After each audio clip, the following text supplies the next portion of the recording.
Hello everyone and welcome back. अभी तक हमने टैरो के बेसिक्स को अच्छे से समझ लिया। टैरो कहाँ से आया है, टैरो कैसे वर्क करता है, how to be a good reader, tarot card reader. अब हम देखेंगे ओवरऑल जो आपका होता है टैरो का डेक, उसे हम रीड कैसे करते हैं। ठीक है, individual cards we will study from the next class, but ये क्लास बहुत इंपॉर्टेंट है, ध्यान से सुनना, keep making your notes. Because ये जो क्लास है, अगर आपने इस क्लास को समझ लिया, आपको कुछ भी लर्न करने की जरूरत नहीं पड़ेगी।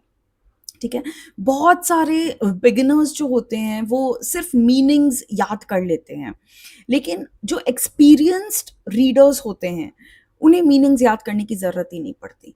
वो एक कार्ड को देखकर उस कार्ड को समझ जाते हैं।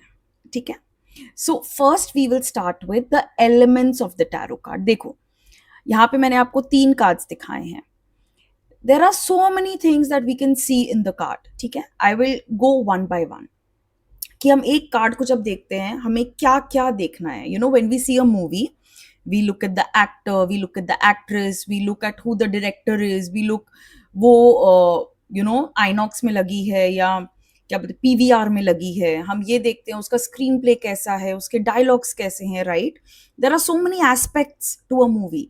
Same way there are a lot of aspects to a tarot card, the elements of the card.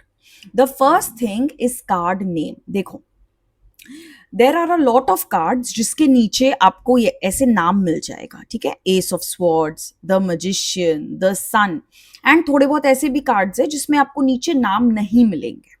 So the first thing we look at is कि क्या नाम दिया है, एंड वो what is the name that is given. ठीक है, this is the first thing that we see in any tarot card. The next thing we see is card number. So हर card के ऊपर except for a few cards, ठीक है, ये सब हम आगे जाके और डिटेल में पढ़ेंगे, but except for a few cards usually her card के ऊपर आपको रोमन में you will get a number. तो यहाँ पे लिखा है नंबर 9, यहाँ लिखा है नंबर 1, यहाँ अगेन इट्स रिटन नंबर 9। हर एक नंबर का एक बहुत सिग्निफिकेंट मीनिंग होता है टैरो कार्ड्स में। ठीक है, बहुत सिग्निफिकेंट मीनिंग होता है which is also related to numerology. ठीक है, तो वो भी हम आगे जाके डिटेल में पढ़ेंगे। Third thing that we study is the colours. Each tarot card has a lot of colours. देखो, यहाँ आपको ब्लैक दिख गया, यहाँ येलो है, यहाँ पे ग्रीन कलर के लीव्स है, यहाँ ऑरेंज बैकग्राउंड है, यहाँ you know this person is wearing a lot of red. So why red, why not any other colour? यहाँ पे why is the background black, why not any other color?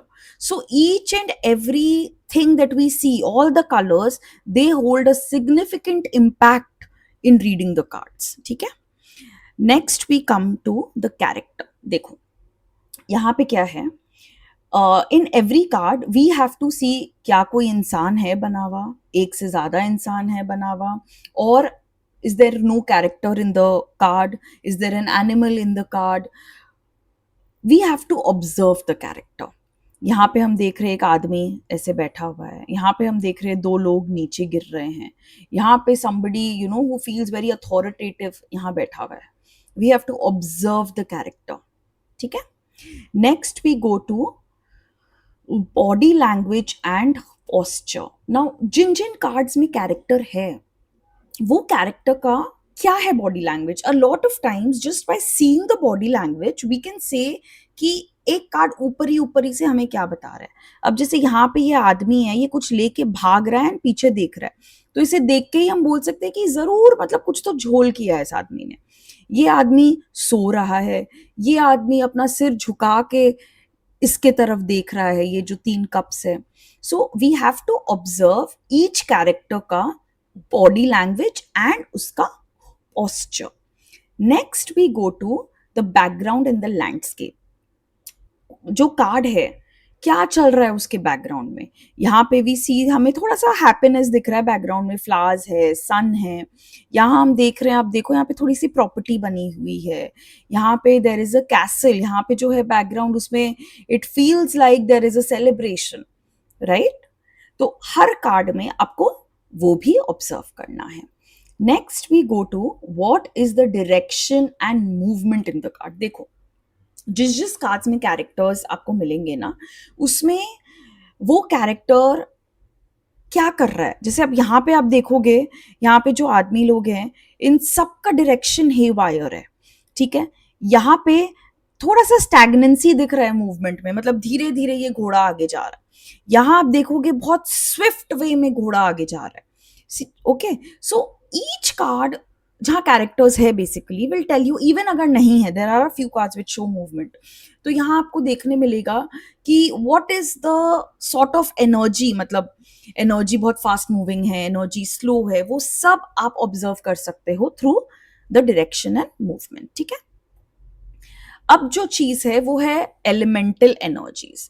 So basically what happens is each card carries an element energy, either air, water, space, okay, earth or fire. ये हम आगे जाके in depth सीखेंगे। And astrological correspondence, तो ये हम ज्यादा use नहीं करते हैं टैरो में, because you have to understand that it is a western concept, ठीक है। एंड ये क्या है, the people who have studied, जैसे if I have studied astrology, मैं एस्ट्रोलॉजी को एंड इसको कहीं से कनेक्ट कर दूंगी, ठीक है। जो लोगों ने वास्तु स्टडी किया है वो वास्तु और टैरो को कनेक्ट कर देते हैं, but this is not like a core concept of tarot, but still we will study about it in this course. And the last one is intuition. Of course, this we've spoken about, we know, आप जितना ही cards study कर लो, read कर लो, during your reading with a client, जो thought आपके पास आता है, that is the real answer, ठीक है। All right, ये आपको समझ आया।